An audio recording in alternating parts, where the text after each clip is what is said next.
Welcome to our channel Sabari Keerthana's vlog. இன்றைக்கி kids breakfast part 2ல் அவல் உப்புமா சத்து மாவு கஞ்சி பாயில்டு பச்சை பயிறு தான் பார்க்க போகிறோம். அவல் உப்புமாவுக்கு சுடு தண்ணி கை பொறுக்கிற அளவு எடுத்துருக்கிறேன். இது அவலில் ஊற்றும் போது குழஞ்சிருமான்னு கேட்டிங்கன்னா குலையாது. ஒரு 2 மினிட்ஸ் நீங்கள் ஊற வச்சுட்டு ஃபில்ட்ரு பண்ணி எடுத்து வச்சுக்கோங்க. நல்லா அரிசி மாதிரி பொலன்னு தான் இருக்கும். நான் உங்களுக்கு காட்டுறேன்.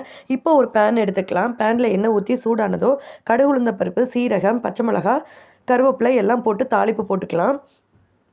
வெங்காயம் நல்லா ஃபைனாக கட் பண்ண வெங்காயம் எடுத்துக்கோங்க.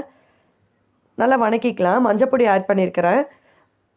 இப்போது கடலைப்பருப்பு ஊற வச்சது. கடலைப்பருப்பு வந்து உடம்புக்கு வந்து வலு கொடுக்கும். ஸோ கடலைப்பருப்பு ஆட் பண்ணதும் வேக வச்ச உருளைக்கிழங்கு எடுத்துருக்கிறேன். தனியாக வேக வச்சு தான் உருளைக்கிழங்கு எடுத்திருக்கேன். ஏன்னா இதில் நம்ம பெரட்டி மட்டும்தான் விட போகிறோம் உப்புமாவுக்கு வந்து. ஸோ இதில் வேக வைக்கல, தனியாக தான் எடுத்திருக்கேன். இப்போ அவல் பதம் பாருங்கள் எப்படி பொலன்னு ரைஸ் மாதிரி இருக்குதுன்னு சொல்லிட்டு. ஸோ இந்த பதத்தில் தான் இருக்கும். நீங்கள் பயப்பட வேண்டாம். இப்போ நல்லா எல்லாத்தையும் போட்டு கிளறிக்கலாம். மேலாப்பில் நம்ம வந்து கொத்தமல்லி கருவேப்பிலையும் உப்பு சேர்த்தோம்னா நம்மளுக்கு அவல் உப்புமா ரெடி ஆயிரும்.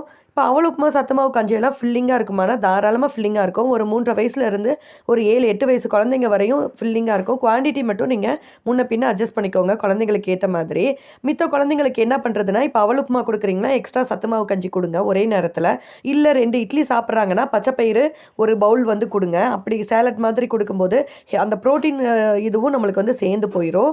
இப்போ நம்ம வந்து சத்து மாவு கஞ்சி பார்த்துடலாம். 2 ஸ்பூன் வந்து சத்து மாவு எடுத்துருக்கிறேன். நல்லா தண்ணி ஊற்றி மிக்ஸ் பண்ணிக்கலாம். கஞ்சி வேணும்னா நல்லா தண்ணி ஊற்றி மிக்ஸ் பண்ணிக்கோங்க. களி மாதிரி வேணும்னா நம்ம கிண்டிக்கிட்டே இருக்கணும் அந்த தண்ணி வத்துற வரையும். ஸோ உங்களுக்கு எந்த பதம்ன்றதை நீங்கள் முடிவு பண்ணிக்கோங்க. எனக்கு கஞ்சி மாதிரி இருந்தால் குழந்தைங்க ஈஸியாக குடிப்பாங்கன்றதுனால நான் வந்து தண்ணி எடுத்திருக்கேன்.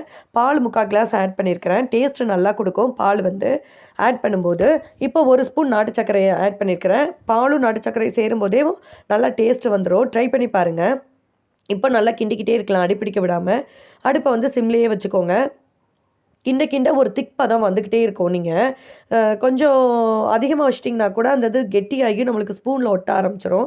ஸோ நீங்கள் எவ்வளோ சிம்மில் வச்சு கிண்ட முடியுமோ அவ்வளோ நீங்கள் வந்து கிண்டிக்கிட்டே இருங்க. வெறும் கார்போஹைட்ரேட் சாப்பிட்ற இடத்துல நம்ம வந்து இந்த மாதிரி ப்ரோட்டீன் உள்ள பொருட்களை டெய்லி காலையில் வந்து கொடுக்கணும்.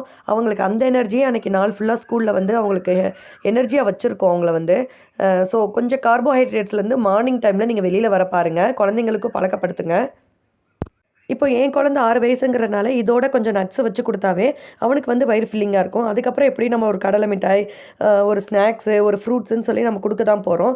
2 ஹவர்ஸ் ஒன்ஸ் வந்து குழந்தைங்க சாப்பிட்டுட்டே இருப்பாங்க. நம்ம அதையும் பார்த்துக்கணும். ஸோ இதுவே வந்து ஃபில்லிங்காக இருக்கும் மார்னிங் போகிறப்ப. அரை வயிறோடையே அனுப்புங்க. ஹாஃப் ஸ்டொமக்காக இருந்ததுன்னா அவங்களுக்கு படிக்கிறதுக்கும் ஈஸியாக இருக்கும். நம்ம திணிச்சு அனுப்புறோம்னா அங்கே போய் அவங்க வந்து கஷ்டப்படுவாங்க. வயிறு நல்லா தாராளமாக குழந்தைங்க நல்லாவே குடிச்சுப்பாங்க. களிப்பதம் வேணும்னா நீங்கள் களி மாதிரி கிண்டிக்கிட்டே இருந்தீங்கன்னா களிப்பதத்துக்கு வந்துடும். இப்போ பச்சை பயிர் பார்த்துடலாம். நான் ஊற வைக்க மறந்தனால நான் வந்து வறுத்து எடுத்திருக்கேன். இது ஒன்றும் பிரச்சனை வராது. நீங்கள் டைரெக்டாக வந்து குக்கரில் வச்சிடலாம். கொஞ்சமாக உப்பு, மஞ்சப்பொடி ஆட் பண்ணிக்கோங்க.